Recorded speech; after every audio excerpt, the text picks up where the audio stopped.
Salut à tous et bienvenue dans un nouvel épisode de Simplement David. Alors aujourd'hui, j'aimerais d'abord vous remercier pour les petits retours. J'ai toujours des petits retours sur mes petits épisodes, donc ça fait plaisir. N'hésitez pas à partager le podcast. N'hésitez pas, voilà, si vous pensez qu'il y a une personne qui mérite d'entendre, qui devrait entendre un peu toutes ces petites réflexions que je fais. Je vous avouerai que voilà, j'aurais pu faire, moi, mon domaine plus de compétences, c'est le sport, on va dire. C'est là où je me connais le plus. Mais je voulais pas continuer avec ce genre de contenu. Je voulais apporter quelque chose de différent, des réflexions qu'on n'entend pas forcément tout le temps. Et voilà quoi, voilà, c'est surtout ça que j'ai envie d'apporter. Donc c'est pour ça que je me suis mis vraiment dans ce créneau-là. Et peut-être que voilà, peut-être qu'après je changerai aussi, hein, mais pour l'instant c'est ce qu'on a envie de faire. Et donc aujourd'hui, vous avez vu l'épisode, c'est ton premier dessin était moche. Et oui, ton premier dessin était moche. Et c'est une bonne chose en fait.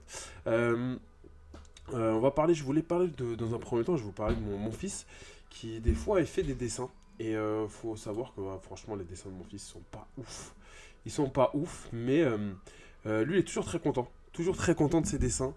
Et ce qui est très intéressant, c'est que lui, en fait, quand il a fait ses dessins, il nous les donne, en fait. Il nous les donne. Et c'est là où on voit que, du coup, lui, il est fier de son dessin. Il est vraiment satisfait de son dessin, alors que, voilà, en vrai, je vous le dis, les dessins, ils sont pas fous non plus, hein. On voit la progression d'année en année, mais ils sont pas fous. Et ça m'a fait penser à ça, c'est que je me suis dit, en fait...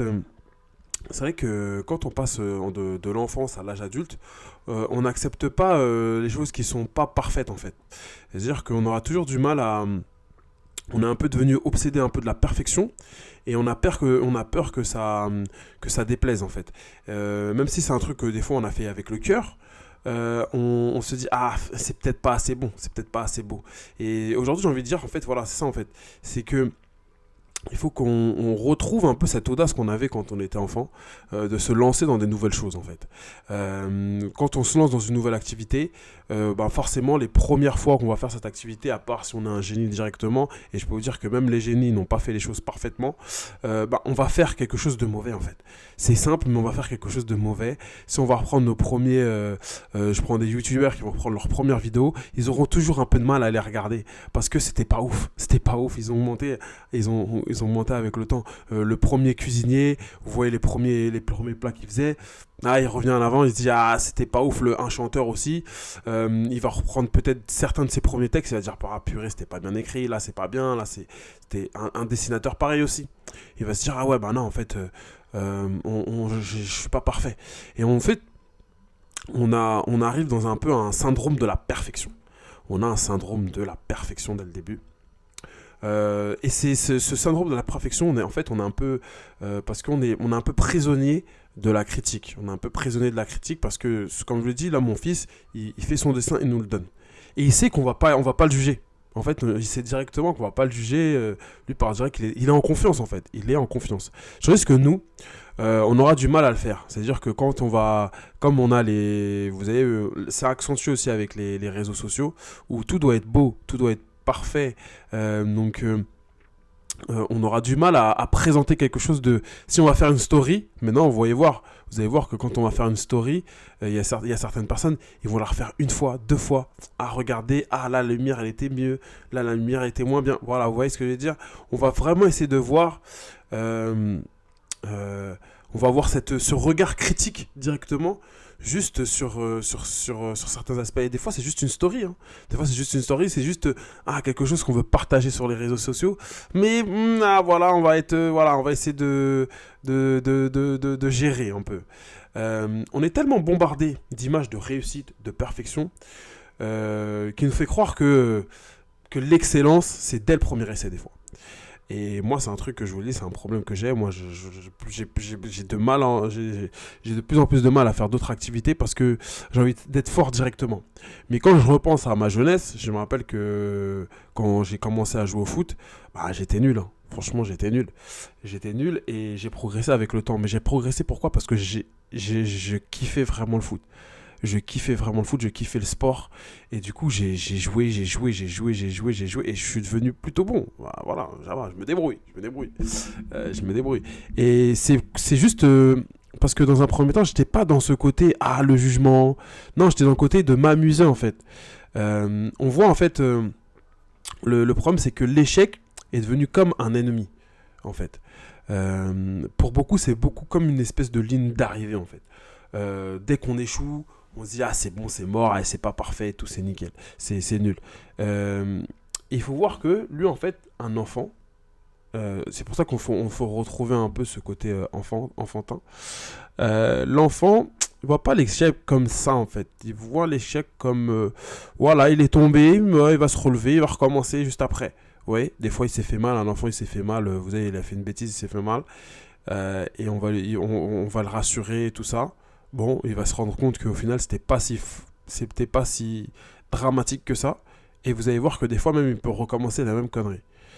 C'est un peu la même chose que j'ai envie de voir, j'ai envie de vous dire, en fait. C'est que des fois, on a plus de regrets avec un peu sur le coup de l'inaction procure plus de regrets qu'un échec, en fait. Ouais. Le fait de ne pas essayer des choses, parce que c'est ça, en fait, le but de ce podcast aujourd'hui, de cet épisode-là, c'est que vous avez ce truc-là que vous avez envie d'essayer depuis des années. Ce projet-là que vous aviez envie de lancer depuis des années. Mais vous vous êtes dit, je suis pas assez bon dessus. Je suis pas assez bon, donc je vais pas le faire. Mais attention, parce qu'après, ça peut vous entraîner dans quelques années, se dire, si j'avais fait ça. Et c'est le début des regrets, et le regret, c'est très très dur. Le regret, c'est très très dur. J'aimerais faire un peu l'éloge du début, en fait. J'aimerais faire un peu l'éloge du début. Le début d'une chose, en fait, quand vous découvrez quelque chose, ça, je sais pas, en fait, là, je pourrais pas me rappeler un peu. Moi, j'aimerais bien me rappeler un peu des premières fois où j'ai joué au foot, où j'ai kiffé, en fait. J'étais nul, mais je pense que j'appréciais, je kiffais le moment, en fait. Je kiffais le moment. Et c'est vrai que moi, cette sensation-là, elle est revenue un peu plus tard, là, il y a quelques années, c'est revenu un peu parce que je fais moins de foot, du coup, voilà, je fais moins de foot. Je fais du sport un peu, j'essaie de faire un peu du sport, mais ça remplace pas ces moments où, voilà, le foot, c'est un peu un kiff, vraiment, c'est un kiff. Et je me rappelle les fois où j'avais repris cet état d'esprit, j'avais repris à jouer au foot. Je kiffais, j'avais un sourire incroyable. Vraiment une plénitude, en fait, et c'était vraiment, j'appréciais plus le moment qu'avant, en fait, où vous voyez, quand vous commencez à progresser un peu dans un domaine, là c'était plus la compétition. On était vraiment dans la compétition, on faisait beaucoup de matchs, beaucoup de tournois avec mes potes. Ça devenait vraiment limite très sérieux, en fait, mais on kiffait, hein, mais c'était vraiment très sérieux, et on perd un tout petit peu cette insouciance, hein. On perd un tout petit peu cette insouciance. Et ce qui était intéressant, c'est que j'ai retrouvé cette insouciance là plus tard, quand j'avais moins de moments pour jouer au foot, en fait. J'étais un peu revenu un peu l'enfant, en fait. J'étais beaucoup plus relâché sur un terrain. Voilà, quoi, jouer un peu plus, pas pour le résultat, mais pour moi, pour me faire plaisir. Limite, le résultat, il avait même plus d'importance. Et c'est ça, en fait, j'avais retrouvé c'est un peu ces sensations du début. Donc j'aimerais que vous aussi vous retrouviez un peu ces sensations du début, en fait. Il faut valoriser ce processus où vous faites les choses juste pour kiffer, en fait. Juste pour kiffer. La dernière fois, j'écoutais une interview de Samir Nasri, un ancien joueur de football professionnel. Et on lui a demandé, c'était quoi tes meilleures émotions c'est quoi tes meilleures émotions dans le foot. Et c'était fou parce qu'il a joué dans des grands clubs, il a gagné des trophées et tout. Il a dit il a choisi comme émotion, il a dit, ouais, ça remplace. La meilleure émotion, c'est quand j'allais jouer au foot en bas de chez moi quand j'étais tout petit, en fait. J'allais jouer au quartier. Et c'est vrai, en fait, là, il n'y a rien de plus pur que ça. C'est les débuts, vous kiffez, en fait. Vous allez juste pour kiffer, en fait. Ouais, en ce moment, là, je suis en train j'aime bien faire des pizzas. Je kiffe, en fait. Je kiffe le processus, le fait d'apprendre quelque chose de nouveau. Voilà, essayer d'apprendre quelque chose de, même si je sais que je suis pas bon, je suis pas ouf. Mais voilà, je trouve comprendre, là, j'ai pas réussi pour ça. C'est pas grave. Voilà. Vous voyez, essayer de passer à l'action. En fait, le but là, c'est vraiment de passer à l'action et vraiment prendre du plaisir à passer à l'action, en fait. Une nouvelle activité, un projet. faut vraiment avoir du plaisir à le faire.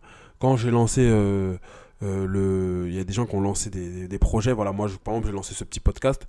Je savais que ça allait pas être parfait. Voilà, comme je dis, voilà, il y a encore des épisodes où je mets pas ma tête, où je suis pas parfait, je fais pas le montage parfait. Parce que là, j'ai juste envie de me faire plaisir à moi-même. J'ai plus envie de me faire plaisir, donner, sortir certaines choses, certaines idées. Et voilà quoi. Si vous avez peut-être votre projet, c'est peut-être écrire un livre, bah écrivez-le les gens. Vous posez pas de questions, vous avez envie de tester de nouvelles recettes, testez-le. Voilà. Parce que, pourquoi j'ai dit ça? Parce que euh, n'ayons pas cette crispation du début, apprécions le début. Euh, il faut avoir comme but, il y a un chef-d'œuvre qui va revenir. Il y a un chef-d'œuvre qui va arriver. L'échec, ce n'est pas une fin, c'est juste une étape. C'est-à-dire que ce qu'il faut faire, c'est vraiment essayer de retrouver cette insouciance du début.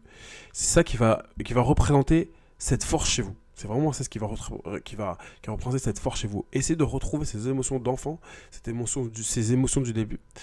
Et c'est ça que j'aimerais vous encourager ce matin, ou ce soir, je ne sais pas quand est-ce que vous écouterez ce podcast. C'est posez-vous la question, euh, quel est ce premier dessin que j'ai jamais osé faire? Ce projet que j'ai gardé dans un coin de ma tête là, parce que j'avais peur de l'échec et tout. Voilà. Qu'est-ce qui vous empêche maintenant de le faire maintenant? Qu'est-ce qui vous empêche de le faire maintenant? Si c'est la peur de l'échec, bah écoutez, comme je vous le dis, il est temps de passer au-dessus. Euh, Passer au-dessus et aller de l'avant. Voilà, parce que au final, ce que je veux vous dire, c'est que le premier dessin que vous avez fait dans votre vie, il était moche, mais vous l'avez sorti aussi. Vous l'avez sorti. Il n'y a pas eu de conséquences.